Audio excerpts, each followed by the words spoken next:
Hi everyone. In this video, I'm going to cover vector subtraction.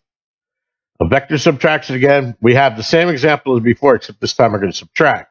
Here we have a blue vector, and the blue vector's components are set to 3 along the x-axis and -3 on the y-axis.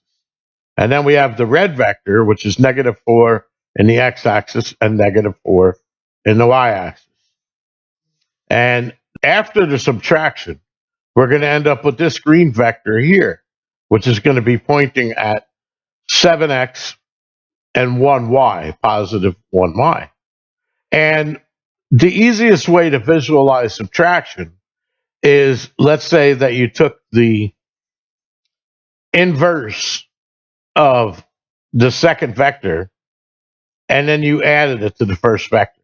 In other words, if we flip this vector around and then we added it to the head of this blue vector, we would end up at here. And the way we subtract is just like addition, except we're subtracting. Here we do A's x component minus B's x component becomes the x component of the new vector, and then A's y minus B's y becomes the new y component. And again, subtracting vectors is the same thing. So A minus B is the same thing as adding A plus the negative of B, or the inverse of B. Okay? Now, unlike addition, the order does matter. A minus B, of course, is not the same thing as B minus A. And the same thing, of course, is true with regular integers.